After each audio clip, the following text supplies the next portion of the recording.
കടച്ചക്ക കറി ഉണ്ടാക്കുന്ന വിധം. വെളിച്ചെണ്ണ ഒഴിച്ചിട്ട് 1 സ്പൂൺ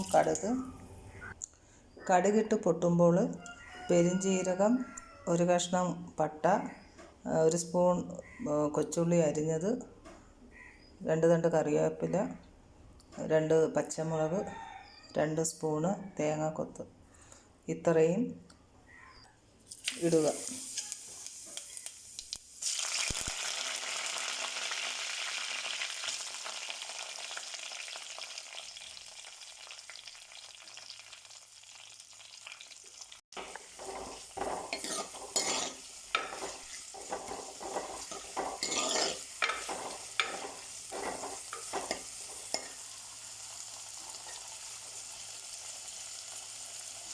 അതിന് ശേഷം ഈ കടച്ചക്ക അരിഞ്ഞത് ഇടുക.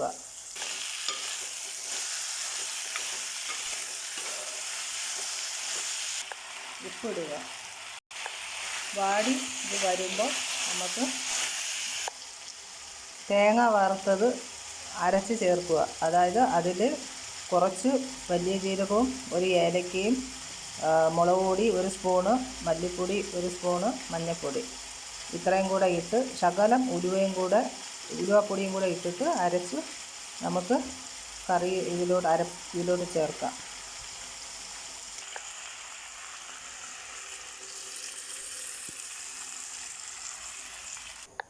എല്ലാം കൂടെ മിക്സ് ചെയ്ത് തിളപ്പിക്കുക. ചെറു തീയിൽ വേവിച്ച് എടുക്കുക. അങ്ങനെ കടച്ചക്ക റെഡിയായി.